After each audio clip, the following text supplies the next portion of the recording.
2026년 기도를 포기하지 말자는 얘기입니다. 하나님의 때가 되면 분명히 하나님이 가장 선한 것으로 이루어 주신다라고 하는 내용의 찬양입니다. 제가 내일 은혜 나눔할 때 이 찬양 지금 이 동영상을 함께 보내드릴 테니까 한번 보시면서 기도의 힘을 얻으시고 하나님은 살아계시고 우리를 사랑하신다는 이 사실 잊지 말고 힘있게 또 한 주간 살아가는 여러분이 되셨으면 좋겠습니다.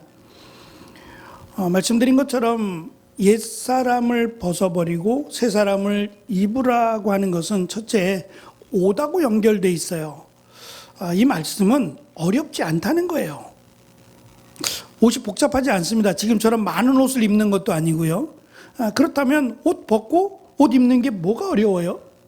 아이들이나 익숙하지 않으면 어려울 테지만 성인들의 경우에는 옷 벗고 갈아입는 거 힘들지 않아요. 그러니까 지금 옛사람이라고 상징적으로 설명하는 예수님을 믿기 전 과거의 나의 모습들, 생각이나 행동이나 이런 것들을 내려놓고 새사람 예수 그리스도를 믿음으로 하나님의 자녀, 새로운 피조물이라고 설명되는 하나님의 자녀로서의 의와 거룩함을 입었어요. 그러면 그 거룩함을 입은 사람다운 옷을 입는 것은 어려운 일이 아니에요. 그런데 제가 말씀드린 것처럼 옷 벗고 입는 거 참 쉬운 일인데 또 한편으로는 이게 쉽지 않아요. 왜냐하면 익숙해요. 각기 좋아하는 스타일의 옷도 있을 것이고 좋아하는 색깔의 옷도 있을 겁니다. 근데 그것을 고집하시는 분들도 있어요. 나쁜 거 아닙니다. 내 취향이니까. 그런데 새 옷이라고 하는 것은 내가 입었던 옷이 아니에요. 전에 입고 다니던 옷이 아닌, 내 삶이 아닌 새로운 삶을 살아야 돼요. 이것이 익숙하지 않아요. 그리고 불편해요. 내가 툭 하고 튀어나오는 말 또는 이제껏 했던 나의 행동이 편합니다. 익숙하고요. 근데 이것을 내려놓고 버리고 이제는 새로운 사람에 합당한 그 옷을 입어야 한다고 강조를 하고 있습니다. 그래서 우리가 송구여신 예배 우리 주제 표인 새 사람을 입으라 라고 하는 표의 말씀으로 함께 은혜를 나누었습니다. 이어지는 말씀이 이 새 사람을 입은 자들의 모습에 대해서 구체적으로 또 등장을 하니까 다음 주에 재직 세미나 끝나고 이어서 조금 더 구체적으로 그러면 새 옷이라고 하는 새 사람이 합당한 옷들은 도대체 어떤 것인지 구체적으로 살펴보기로 하고 오늘은 우리가 벗어버려야 할 전에 입었던 옷일 겁니다. 전에 입었던 이 옛사람의 옷에 대해서 함께 말씀을 나누고자 합니다. 먼저는 17절에 믿지 않는 사람들이 생각하고 행동하는 것처럼 살지 마십시오 라고 번역이 되어 있는데 그 의미가 이방인의 허망한 것처럼 생각하지 말라는 거예요. 이 허망하다라고 하는 번역된 말은 구약성경 전도서라고 하는 교훈의 말씀이에요. 교훈의 말씀들을 담고 있는 시편이나 잠언이나 전도서는 이것을 기록한 목적이 교훈이에요. 가르치고 강조하기 위함을 목적으로 기록된 말씀입니다. 이 전도서에서 가장 많이 31번이나 등장을 해요. 그 단어가 헛되다라고 하는 단어예요. 헛되고 헛되니 모든 것이 헛되도다. 많이 들어보셨을 거예요. 이 헛되다라고 하는 것은 자칫 허무하다라고 번역될 수 있는데 그 의미가 아니고 한계적이다, 제한적이다라는 거예요. 영원하지 않다는 겁니다. 그 대표적인 것이 우리의 생명이에요. 우리 생명이 유한할 것 같지요? 죽지 않을 것 같지요? 근데 그렇지 않다는 거예요. 누구든지 이 땅에 태어난 모든 사람은 죽습니다. 이단들, 교주들이 그렇게 말하죠. 자기는 안 죽는다고. 그거는 100% 거짓말이에요. 100% 거짓말입니다. 있을 수 없는 일입니다. 그것은 그냥 우리가 들어도 거짓말이에요. 죽습니다. 유한적이에요. 인간만 유한적이지 않아요. 우리에게 주어진 시간도 유한적일 것이고 우리가 살아가는 삶의 방식도 유한적이에요. 그래서 아이 때, 또 청년의 때, 장년의 때, 노년의 때의 모습들이 달라져요.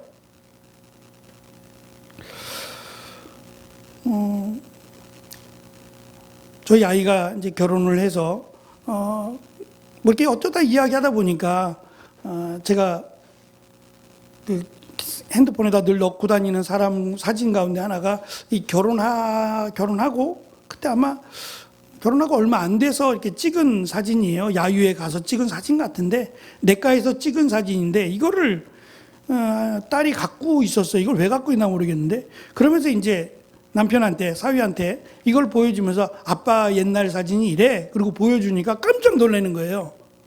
깜짝 놀라면서 제가 기분 나쁘죠. 이랬냐고 깜짝 놀라면서 제가 그때 56kg였으니까 놀라지 마세요. 56kg였고 56kg만 몸무게만 56kg겠어요. 한참 젊을 때니까 괜찮았거든요. 괜찮았어요. 웃으셔도 돼요. 괜찮아요. 괜찮습니다. 괜찮습니다. 네, 괜찮았어요. 괜찮았는데 시간이 한참 흘러 벌써 거의 한 30년 가까이가 지나버렸잖아요. 그럼 그때의 모습은 도통 찾을 수가 없대요. 그 사람 어디 갔냐 그러는데 아내가 맨날 그 사람 어디 갔냐고 내가 결혼했던 그 사람 어디 갔냐고 나도 모른다고 내가 그 사람인데 변했죠. 저만 그럴까? 저만 그럴까요? 우리 장로님은 젊을 때의 모습 뭐 지금도 워낙 날씬하셔서 건강하셔서 뭐 크게 변함이 없을 것 같긴 한데 저는 많이 변했어요. 그래서 살을 좀 빼야 되긴 하는데 어쨌든 유한합니다. 우리의 모습이 늘 예쁘고 잘생기고 멋지고 그러기를 바라고 소망합니다. 그러나 결코 그럴 수만은 없어요. 우리가 세월을 역행할 수는 없고요. 우리가 세월을 잘 다스리는 건 필요하겠지만 어쩔 수 없는 유한적인 인간이다라고 하는 점을 강조합니다. 특별히 우리가 사는 이 땅, 세상 가운데 이 죄인이라고 하나님께서 붙여놓은 이 죄인된 사람들의 땅은 거룩하지 않아요. 좋은 것들, 의로운 것들을 바라고 소망하며 살지 않고 자기들의 이익이나 또 부정한 것들, 특별히 음란하고 죄악된 것들을 선호하는 것이 이 땅의 모습이에요. 그래서 법은 점점 강화됩니다. 결코 일어나서는 안 되는 죄악에 대한 법은 심각하게 강조가 됩니다. 그래서 다시는 이러한 죄를 짓지 못하도록 사회적으로 차단시키는 역할을 하죠. 그럼에도 불구하고 계속해서 죄에 대한 범위가 넓어져 가고 또 새로운 죄들이 늘어만 가는 것이 이 땅입니다. 이것을 전도서에서는 허무하다고 말합니다. 내가 무언가를 목적으로 이루고자 열심히 살아왔는데 그것을 이뤘다고 할지라도 인간은 허무하다. 누리는 건 잠깐이요. 우리는 영원히 살 수 없다라고 하는 것을 강조해서 설명합니다. 이것이 끝이 아니에요. 허무하다. 그러니까 그냥 대충 살자. 뭘 열심히 살아. 라고 하는 것이 아닙니다. 허무하다라고 하는 것을 강조한 것은 허무하지 않은 것이 있다는 것을 강조하기 위함이에요. 우리가 노력하고 추구하고 바라야 될 것은 허무한 마치 잠시 있다가 사라질 안개와 같은 들에 피는 들꽃처럼 반짝 예쁘게 폈다가 또 뜨거운 햇볕이 비치면 시들어버리는 그러한 꽃들을 설명하고자 함이 아닙니다. 유한적이고 제한적인 그러한 모습들 가운데도 영생이라고 말할 수 있는 영원한 것들이 존재하다는 거예요. 만약에 전도서가 우리가 잘 아는 솔로몬이라고 하는 다윗의 아들입니다. 가장 지혜롭다고 말할 수 있는 그 지혜자인 솔로몬이 기록한 것이라면 그의 말의 표현대로 하면 그겁니다. 자칭 그는 우리가 이 땅에서 말하는 천재입니다. 하나만의 천재가 아니라 건축이면 건축, 뭐 식물이면 식물, 의학이면 의학, 아주 그냥 다방면에서 천재예요. 다 지혜롭다라고 하는 것이 그렇게 연결이 되었던 것 같아요. 그래서 그는 밤낮을 모르고 이것을 알아가는데 기쁨이 있었어요. 한계를 알면 마치 열을 깨우치는 것처럼 이것을 알면 그냥 아는 것에서 그치지 않고 이것을 잘 활용하고 이것을 통해서 자신의 이름을 드러내는 일에 혈안이 되어 있었어요. 그래서 많은 이들이 그의 지혜를 보고자 했어요. 듣고자 했고, 그래서 심지어는 다른 나라의 왕도 솔로몬을 찾아와서 비싼 예물을 주면서 한 수 배우려고.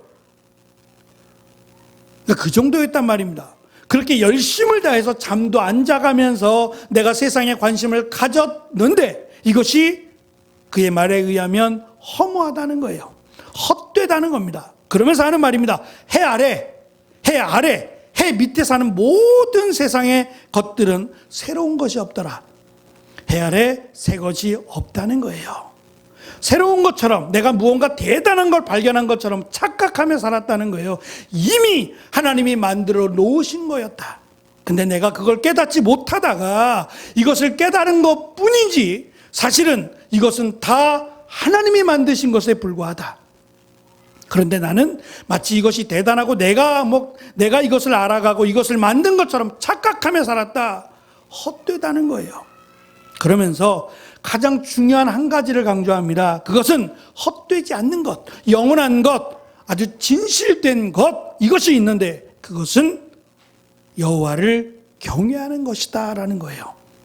하나님의 살아계심을 믿고 하나님이 하나님이심을 경배하고 경외하는 것, 이것이 진정한 진리고 지혜다라는 거예요.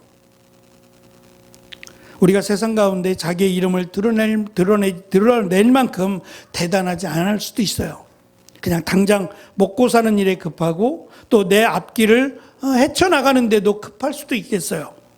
그래서 세상이 볼 때는, 세상의 기준에서 볼 때는 나는 별것도 아닌 거야 라고 스스로 낙심할 수도 있어요. 그러나 지혜자가 말합니다. 세상에서 가장 지혜롭다고 하는 그가 말합니다. 그게 어리석은 게 아니라 마치 내가 대단한 것처럼 내가 무언가를 만들고 내가 무언가를 할 수 있다고 하는 사람, 그 착각 속에 빠진 사람이 허무한 사람이고, 나는 부족하지만, 나는 연약하지만 전능하신 살아계신 하나님을 내가 믿고 그 하나님을 경외하는 사람, 그가 하나님이 보실 때 가장 지혜롭다는 거예요. 그래서 우리가 잘 아는 잠언에서 강조하죠. 지혜의 근본, 지혜의 시작은 여호와를 경외하는 겁니다. 하나님을 믿고 그 하나님 말씀대로 살아가는 사람, 그가 하나님이 보시기에 가장 귀하고 소중한 사람이라고 우리에게 강조해 줍니다. 이렇듯 우리가 예수 그리스도를 믿음으로 하나님의 자녀가 됐어요. 그래서 하나님을 아버지라 부릅니다. 감히 말입니다. 감히 하나님, 그 천지를 창조하시고 주관하시는 영원하신 하나님을 우리가 아버지라고 부른단 말입니다. 만약에 하나님과 우리와의 관계가 아버지와 아들의 관계가 아니면 큰일 나는 거예요. 누가 아이들이 저한테 와서 아버지 그러면 어떻게 해요? 오냐 아들아 그래요? 깜짝 놀라죠. 무슨 일이냐고, 내가 왜 너의 아빠냐? 라고 말하지 않겠어요? 아이들이 귀여워서 그런 게 아니라면 말이죠. 진정한 아버지와 아들의 관계가 돼야 아버지라고 부르는 게 의미가 있어요. 우리가 정말 예수님을 믿는다면 하나님을 아버지라 부를 수 있도록 하나님이 허락하셨단 말입니다. 그것을 새 사람이라고 불렀어요. 옛사람은 믿지 않을 때의 사람이에요. 죄 가운데 거하며 살았던, 그것을 즐기며 살았던 우리를 옛사람이라고 불렀어요. 그 옛사람이 입었던 옷, 그냥 우리가 보여지는 옷이 아니라 내 삶을 말해요. 내가 말하고 행동하고 생각했던 이 삶의 모습은 전혀 하나님의 아들답지 않은, 전혀 새 사람답지 않은 모습이에요. 이것을 벗어버리라는 거예요. 옷을 입고 시간이 지나면 더러워지고 냄새가 납니다. 그것을 아끼는 사람은 없어요. 새로 빨아서 새로 세탁하고 그리고 나서 아끼는 건 이해가 되지만 더럽다, 지저분하다, 냄새난다, 이것을 아끼는 사람은 없단 말입니다. 버릴 때 이것을 아까워서 버리지 않아요. 정말 더럽고 냄새나고 더 이상 같이 있지 못할 정도라면 버리는데 아깝지 않아요. 그냥 당연히 버려요. 왜냐하면 입을 옷이 있단 말입니다. 새 옷이 있단 말입니다. 더 좋은 옷이 있고 이 옷을 하나님이 기뻐하신다면 이것을 버리면서 슬퍼하거나 후회하지 않는다는 거예요. 말씀을 준비하면서 과연 우리가 버려야 될 옛사람의 옷, 그 옷은 어떠한 옷일까? 또 벗는다는 의미가 우리가 어떻게 살아가야 될까를 한번 몇 가지로 정리를 해보았습니다. 먼저 직장에서, 우리가 대부분 직장 생활을 하는 분들이니까 직장에서 우리의 모습은 변해야 합니다. 옛사람의 모습이 아니라 새 사람의 옷을 입은 자답게 변해야 합니다.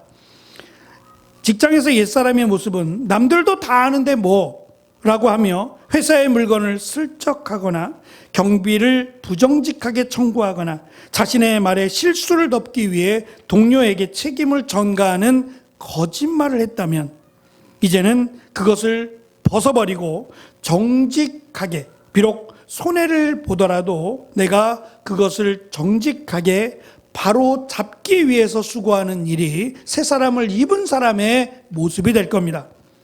가정에서 보면 옛사람은 밖에서 받은 스트레스를 배우자와 자녀에게 분노로 쏟아냅니다. 가까운 사이라는 핑계로 무례하게 말하거나 상처를 주었습니다. 그렇다면 이제 새 사람을 입었다면 상처를 주기보다 안아주기를 힘써야 돼요. 아내라고 하는 말은 내 아내라고 하는 말도 있어요. 밖에 있는 사람이 아니라 내 안에 있는 사람이 아내예요. 다른 것들은 밖에 있어요. 무관할 수도 있단 말입니다. 돈이나 명예나 권세들은 내가 갖기를 원하지만 사실은 내 안에 채울 수 없는 것들이에요. 그런데 아내는 안 그래요. 아내는 내 안에 있는 사람이 아내예요. 그런데 가장 많은 상처를 준다면 그것이 결국 내 안에서 아내만이 아니라 내 안에서 나를 상처를 주게 되는 것이 됩니다. 그래서 새 사람을 입었다는 것은 가족, 특별히 가까운 사람들에게 상처를 주기보다 위로가 되고 힘이 되는 사람, 그 사람이 새 사람을 입은 사람이 됩니다. 시대가 바뀌어서 우리는 이 디지털 문화에 살고 있습니다. 핸드폰, 컴퓨터 이런 것들 속에 살아가는데 옛 모습은 익명성 뒤에 숨어 남을 비방하고 악성 댓글을 달거나 늦은 밤에 아무도 보지 않는 곳에서 음란하고 자극적인 영상을 즐겼다면 이제는 새 사람을 입은 자답게 어둠의 자녀가 아니라 빛의 자녀로서 좋은 것들을 이 미디어를 통해서 사람들을 유익하게 하는 일에 자신이 사용되어야 할 것입니다. 마지막, 관계 속에서 옛사람의 모습은 335 모여 없는 사람을 깎아내거나 내 이익을 위해서 사람을 차별하고 줄을 세우는 일을 했다면 이제 새 사람을 입은 자라면 그 어려움에 처한 자들을 위로하고 그들이 일어설 수 있도록 배려하고 도와주는 일, 이것이 새 사람을 입은 사람들이 해야 될 겁니다. 뿐만 아니라 교회에서는 더더욱 그렇죠. 말씀드린 것처럼 교회의 주인은 하나님이시고 예수님이 머리가 돼요. 그리고 우리는 그 몸의 지체들이다 그랬어요. 누구는 발이고 누구는 손이고 누구는 눈이고 코고 입이고 각기 다른 지체들이에요. 용도가 다르다는 거죠. 쓰임새가 다릅니다. 그러나 어느 것 하나 소중하지 않은 게 없어요. 손가락 하나 아프면 온몸이 아프죠. 손가락만 아프던가요? 아니에요. 일을 못할 정도로 손가락 때문에 온몸이 아픈 것처럼 우리 작은 지체들, 누군가의 도움이 필요한 지체들을 살피고 그가 건강하게 믿음 가운데 잘 세울 수 있도록 도와주는 일이, 손이 해야 되는 일, 발이 해야 되는 일, 또는 내 몸의 지체가 도와줘야 되는 일이 결국 우리를 위해서 또 머리가 되신 예수님을 위해서 마땅히 해야 될 일이다라는 것을 우리에게 강조하고 있습니다.